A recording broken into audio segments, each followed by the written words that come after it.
प्यारे दर्शकों नमस्कार। तारीख है आज 27 अगस्त 2025, दिन बुधवार, हिंदी तिथि भाद्रपद माह शुक्ल पक्ष चतुर्थी। आइए नजर डालते हैं हमारे प्यारे राज्य हिमाचल प्रदेश की तमाम बड़ी खबरों पर। वीडियो शुरू करने से पहले कमेंट बॉक्स में जय हिंद लिखकर हमें सपोर्ट करें। तो चलिए शुरू करते हैं। हिमाचल में 1 सितंबर तक लगातार भारी बारिश का अलर्ट जारी। अब तक 2394 करोड़ की संपत्ति तबाह। हिमाचल में मॉनसून लगातार कहर बरपा रहा है, जिससे हालात बिगड़ गए। प्रदेश के कई जिलों में पिछले 24 घंटे में भारी बारिश हुई, जिससे आम जनजीवन पूरी तरह से अस्त व्यस्त हो गया। मौसम विज्ञान केंद्र शिमला ने 1 सितंबर तक लगातार भारी बारिश होने का अलर्ट जारी किया। प्रदेश में जहां 27 और 28 अगस्त को येलो अलर्ट रहेगा, जबकि 29 अगस्त से 1 सितंबर तक फिर से भारी से बहुत भारी बारिश का ऑरेंज अलर्ट रहेगा। सीएम सुक्खू ने पूर्व सरकार पर लगाए घोटाले के आरोप, विपक्ष ने सदन से किया वॉकआउट। हिमाचल प्रदेश विधानसभा में मंगलवार को औद्योगिक निवेश और बंद हुई इकाइयों के मुद्दे पर जोरदार हंगामा हुआ। मुख्यमंत्री सुखविंदर सिंह सुक्खू ने सदन में पूर्व सरकार पर घोटाले के आरोप लगाए। उन्होंने कहा कि पूर्व सरकार के कार्यकाल में कस्टमाइज पैकेज के नाम पर उद्योग लगाने को लेकर हुए घोटाले की सरकार गंभीरता से जांच करेगी। प्रश्नकाल के दौरान भाजपा विधायक बिक्रम ठाकुर ने प्रदेश में नए उद्योगों के लगने और उद्योगों के पलायन पर सवाल पूछा। उद्योग मंत्री द्वारा दिए गए जवाब से विपक्ष असंतुष्ट रहा। इसके बाद मुख्यमंत्री द्वारा लगाए गए आरोपों पर विपक्ष के विधायकों ने सदन में नारेबाजी की और वॉकआउट किया। ब्यास बहा ले गई 16 भवन। कुल्लू के रामशिला में खाली करवाए घर, 6 पुल बहे। जिला कुल्लू में हो रही भारी बारिश के कारण नदी नाले उफान पर है। ऐसे में नदी नालों में आई बाढ़ के कारण 6 पुल बह गए। कुल्लू के रामशिला में ब्यास नदी के उफान में 3 दुकानें और 4 मकान बह गए। पर्यटन नगरी मनाली के बाहंग को पूरी तरह से खाली करा दिया गया है और यहाँ पर भी 4 मकान, 1 रेस्टोरेंट पर 4 दुकानें ब्यास नदी की बाढ़ में बह गए। कुल 16 भवन बह गए हैं। प्रशासन ने कुल्लू में ब्यास नदी किनारे रामशिला में घरों को खाली करवाना शुरू कर दिया। वहीं मोहल में भी ब्यास नदी का पानी एक रिजॉर्ट के भीतर घुस गया। कुल्लू से रायसन सड़क भी बाढ़ आने के कारण बंद हो गई। रायसन में एक रिजॉर्ट को भी इससे खासा नुकसान पहुंचा। वहीं ओल्ड मनाली को जोड़ने वाला पुल भी नाले की भेंट चढ़ गया। शांता कुमार सुक्खू सरकार पर हमलावर, बोले विकट परिस्थिति के लिए फिजूल खर्ची के निर्णय भी जिम्मेवार। पूर्व मुख्यमंत्री व पूर्व केंद्रीय मंत्री शांता कुमार ने कहा कि हिमाचल सरकार के कल के एक निर्णय से मैं बहुत दुखी हूं, आहत हूं और शर्मिंदा भी। उन्होंने कहा कि प्रदेश में आपदा नहीं, इतिहास की सबसे भयंकर आपदा चल रही है। प्रतिदिन बादल फट रहे हैं, सैकड़ों लोग मर चुके हैं, हजारों जख्मी हुए और सैकड़ों मलबे में दबे हैं। घर बार और परिवार के सदस्यों को खोकर हजारों परिवार आंसू बहा रहे हैं। इतिहास के ऐसे सबसे नाजुक मोड़ पर कल हिमाचल सरकार ने प्रदेश के लिए एक ब्राह्मण बोर्ड की स्थापना की। उसमें 126 सदस्य रखे गए हैं और 14 सरकारी सदस्य हैं। कुल 140 सदस्यों का बोर्ड सरकार ने बनाया है। जहां पहले से ही घने जंगल, वहीं पर दिखा दिया पौधारोपण। अफसरों के खिलाफ कार्रवाई की सिफारिश। हिमाचल में वन विभाग की ओर से किए गए पौधारोपण कार्यों में घोटाले का खुलासा हुआ। नियंत्रक और महालेखा परीक्षक की रिपोर्ट में ये सामने आया कि जहां पहले से ही घने जंगल मौजूद थे, वहां पौधारोपण दिखाया गया। रिपोर्ट में बताया गया कि सरकारी पैसे का दुरुपयोग किया गया है, जबकि जमीनी स्तर पर काम हुआ ही नहीं। कैग ने पैसे का दुरुपयोग करने पर अफसरों के खिलाफ जांच व कार्रवाई करने की सिफारिश की। मुख्यमंत्री सुखविंदर सिंह सुक्खू ने सोमवार को सदन पटल पर कैग रिपोर्ट रखी।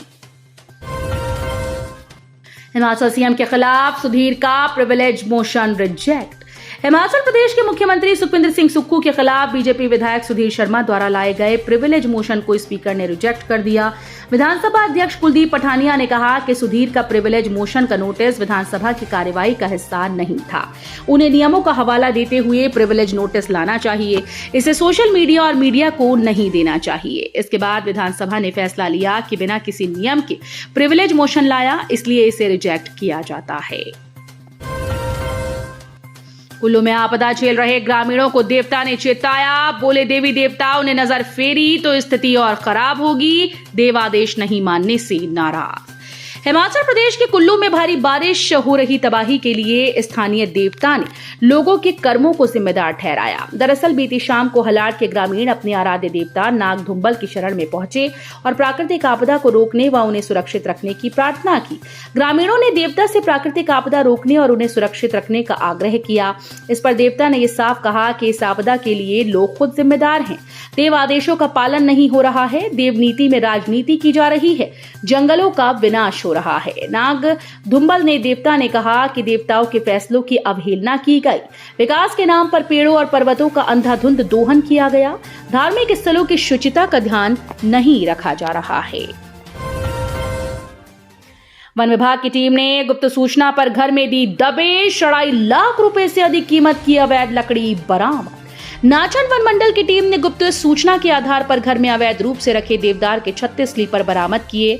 वन विभाग की टीम ने छज्जूराम पुत्र जीवानंद निवासी शलोक के खिलाफ वन अधिनियम के तहत मुकदमा दर्ज कर छानबीन शुरू कर दी। बरामद की गई लकड़ी की कीमत 2.67 लाख रुपए आंकी गई।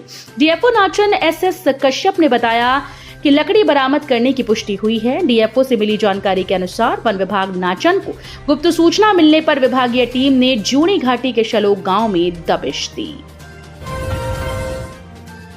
विधानसभा के बाहर गरजे जल शक्ति विभाग के पैरा वर्कर्स, कहा मांगे न मानी तो पानी के लिए तरसेगा हिमाचल। विधानसभा के मानसून सत्र के 7वें दिन विस के बाहर अपनी मांगों को लेकर जल शक्ति विभाग के पैरा वर्कर्स ने चौड़ा मैदान में जोरदार प्रदर्शन किया और अपनी मांगों को लेकर उन्होंने सरकार के खिलाफ जमकर नारेबाजी की। इस दौरान यूनियन ने सरकार को चेतावनी दी कि अगर सरकार का कोई नेता उनसे बात कर मांगों पर गौर नहीं करता तो पानी की सप्लाई बंद हो जाएगी। धरने में भाजपा विधायक हंसराज, विनोद कुमार, रीना कश्यप और इंद्रदत्त लखनपाल भी पहुंचे। उन्होंने पैरा वर्कर्स के साथ मिलकर उनकी मांगे पूरी करने को लेकर आवाज उठाई। वहीं उन्होंने प्रदेश भर से आए पैरा वर्कर्स को आश्वासन दिया कि विपक्ष उनके साथ है। रूपनगर में युवकों ने एचआरटीसी के ड्राइवर को पीटा, थार सवार रहे थे ओवरटेक, टोकने पर भड़के 30 यात्री सवार। रूपनगर में थार सवारों ने Himachal road transport corporation HRTC के ड्राइवर को पीट डाला। घटना सोमवार की है जब थार सवार एचआरटीसी की बस को ओवरटेक करने की कोशिश कर रहे थे। इस दौरान बस ड्राइवर ने गाड़ी पर नियंत्रण रखा, तभी बस स्कूल की वैन से टकराने से बच गई। वैन में बच्चे सवार थे। इसके बाद बस ड्राइवर ने थार सवारों को टोक दिया, जिससे वो भड़क गए। ड्राइवर ने बस रोक नीचे उतरकर थार सवारों को समझाने की कोशिश की तो युवकों ने उसे पीट दिया। मौके का एक वीडियो भी सामने आया। शिमला में अवैध गैस सिलेंडर्स का भंडार पकड़ा, 361 सिलेंडर और 3 गाड़ियां जब्त, होटल और ढाबों में होने थे सप्लाई। शिमला में मंगलवार को एक गैस एजेंसी पर रेड की गई। प्रशासन ने यहां से 361 अवैध सिलेंडर और 3 गाड़ियों को जब्त किया। जिला प्रशासन ने गुप्त सूचना के आधार पर एसजेवीएन कार्यालय शनान के पास स्थित गैस एजेंसी पर कार्रवाई की। जिला दंडाधिकारी अनुपम कश्यप के निर्देश पर सुबह 10 बजे अतिरिक्त जिला दंडाधिकारी पंकज शर्मा ने टीम के साथ संजीव कुमार गैस एजेंसी का निरीक्षण किया। एजेंसी को Petra gas energy India limited ने सुपर स्टॉकिस्ट का LOI जारी किया था। निरीक्षण में कार्यालय से 4 खाली सिलेंडर 12 किलोग्राम और 1 सिलेंडर 14.2 किलोग्राम मिले। वाहन HP 63C 8101 से 23 खाली सिलेंडर और HP 630383 से 6 खाली सिलेंडर बरामद हुए। अंतिम संस्कार के लिए अर्थी लेकर जा रहे लोगों पर गिरी गौशाला की दीवार, 5 घायल। हिमाचल प्रदेश के हमीरपुर जिले के ख्याह गांव में अंतिम संस्कार के लिए अर्थी लेकर जा रहे लोगों पर गौशाला की दीवार गिर गई। इस हादसे में 5 लोग घायल हो गए। घायलों को इलाज के लिए मेडिकल कॉलेज हमीरपुर में लाया गया। बीते दिन गांव के वीरेंद्र कुमार की मौत हुई। मंगलवार को ग्रामीण अंतिम संस्कार के लिए शव को शमशान घाट ले जा रहे थे। इस दौरान गांव के रास्ते से गुजरते समय अर्थी लेकर चले लोगों पर गौशाला की दीवार गिर गई। इस हादसे में गाँव के विपिन शर्मा, शशि शर्मा, ऋषि शर्मा, मुकेश और रमेश घायल हुए। घायलों में 3 लोगों ने अर्थी को उठाया था, जबकि 2 लोग साथ में चल रहे थे। घायलों को उपचार के लिए मेडिकल कॉलेज हमीरपुर लाया गया। तो ये थी आज की फटाफट खबरें। हम मिलेंगे अगले बुलेटिन में, तब तक के लिए धन्यवाद। जय हिंद।